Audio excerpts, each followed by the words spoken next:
அன்னியூர் பகுதி வாழ் மக்கள் அனைவருக்கும் மாலை நேரத்து வணக்கம். வலி மிகவும் வலிமையானது. நானும் காலையிலிருந்து கால் கடுக்க தெருவா நாங்களும் போய் ஓடி ஓடி தண்ணியை சமந்துட்டு தண்ணியை தூக்கிட்டே மக்களை தேடுறோம். யாரையுமே காணலைங்க. சும்மா ஒரு அடையாளமாவது பார்க்கலாம் எப்படி இருக்கிறாங்க. நான் ஈரோட்டில இருந்து வந்திருக்கேன், எப்படிதான் இருக்காங்க அப்படின்றதுக்காகவாவது நான் போய் மக்கள்கிட்ட போய் ஒரு அண்ணா அக்கா அப்படின்னு போய் பேசிட மாட்டோமா அப்படின்னு சொல்லிட்டு தேடுறேன். இப்ப மாலை 7 மணி வரைக்கும் நாங்க தேடினதுதான் மிச்சம். எங்க ஊர்லயாவது பட்டியல அடைச்சான்னு சொன்னாங்க. இங்க ஒண்ணு கடை வீடு வீடாவே அடைச்சு அப்படியே கேட்டு போட்டு மறைச்சு முன்னாடி வீட்டுக்கு முன்னாடி மட்டும் 2 பேர் நிக்கிறாங்க. மத்தவங்க எல்லாம் உள்ளேயே இருக்காங்க. நாங்க கூப்பிட்டாலும் வரமாட்டேன்றாங்க. நாங்களும் கோபமா கூட பேசல, சிரிச்சுக்கிட்டு தான் கூப்பிடுறோம், சும்மா தான் பேசுறோம் வாங்க அப்படின்னு தான் சாதாரணமா தான் சொல்றோம்.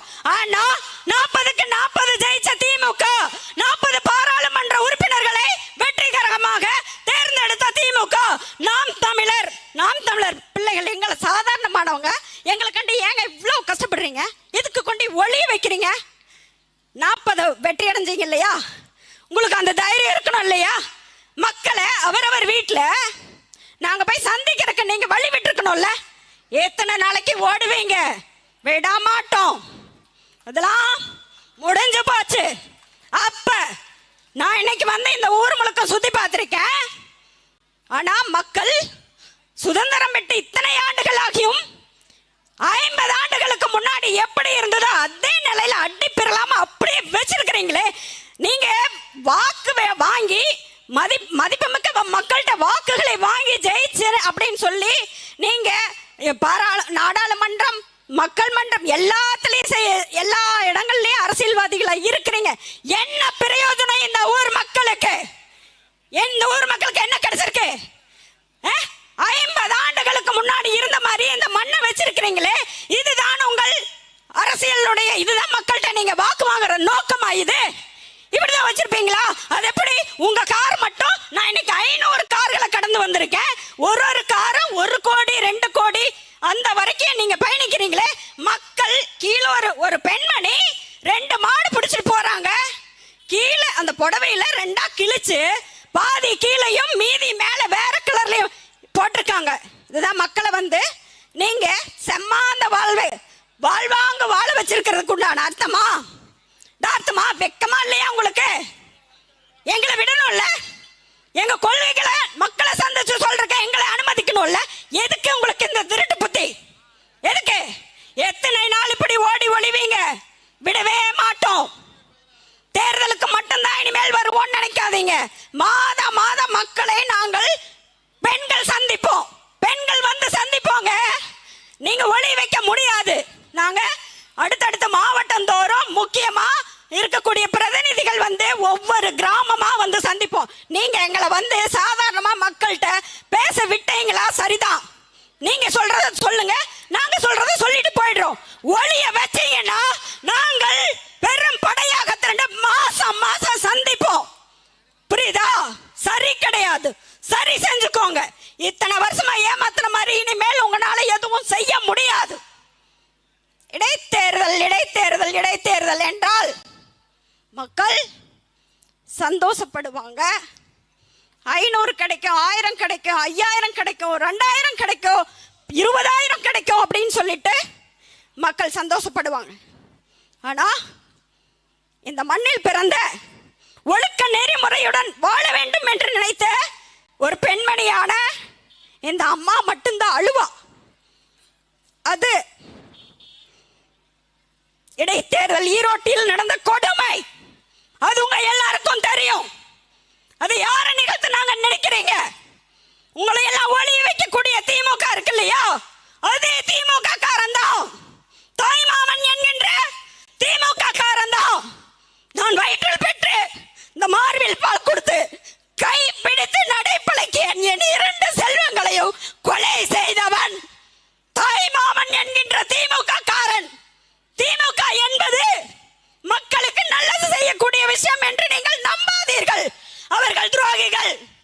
அவருக்கு எப்படி உருவாயிருக்காங்க? ஓங்கோல் இருந்து ஒருத்தன் ஒரு குடும்பம் ஓடி வந்து இன்னைக்கு இந்த நாடு ஒண்ணுதான் அந்த நாடு. நீ இந்த மண்ணில் வாழ பிறந்தவனா? குடும்பத்துக்குள்ளார பிறந்து இதுல திமுக என்பதை மக்கள் மத்தியில கட்சி கிடையாது. அது ஒரு ஜாதி. அது திமுக என்றால் மக்களுக்கு என்னன்னு புரியல. அவன் அதுக்குள்ளேயே மூழ்கிட்டான், கொலை பண்றான். மக்கள் புரிஞ்சுக்கோங்க. உங்களை என்னென்னவோ பண்ண பாப்பாங்க. எங்கடா அந்த கனிமொழி? எங்க? கள்ளக்குறிச்சி நிகழ்வு நடந்து எத்தனை நாட்கள் ஆச்சு? யாராவது அந்த கனிமொழிய எங்கேயாவது பார்த்தீங்களா?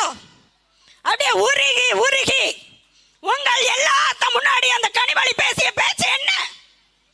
எடப்பாடி ஆட்சியில் டாஸ்மார்க் மூலியமாக விற்கக்கூடிய சாராயத்தினால் இத்தனை ஆண்களும் குடித்துவிட்டு கொலைகாரர்களுக்காக மாறுகின்றார்கள் அல்லது இறந்து போறாங்க.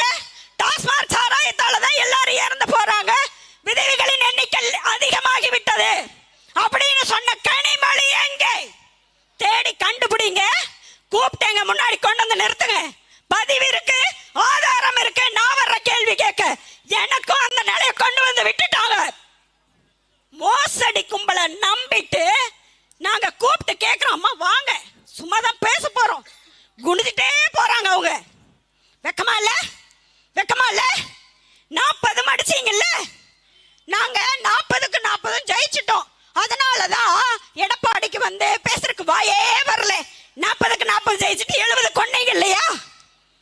இதுதானே பண்றீங்க.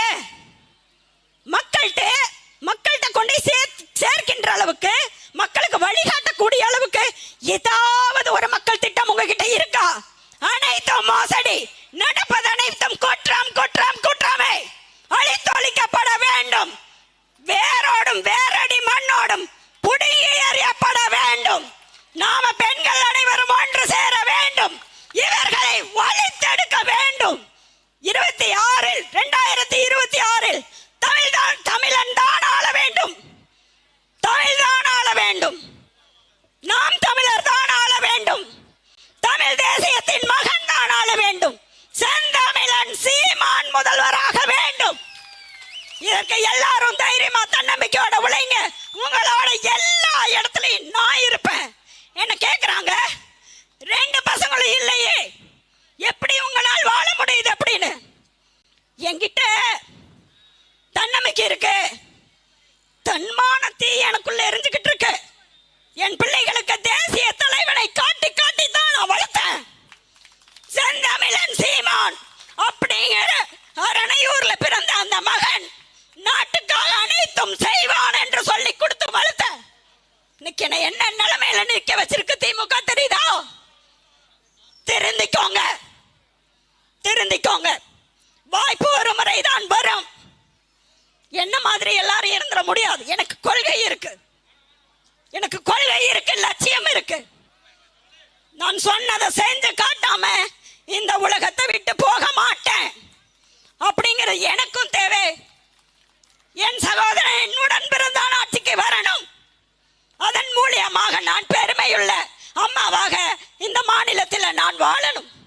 எனக்கு நிறைய கொள்கைகள் இருக்கு. மக்கள் புரிஞ்சுக்கோங்க, பெண்கள் புரிஞ்சுக்கோங்க, சகோதரிகள் புரிஞ்சுக்கோங்க.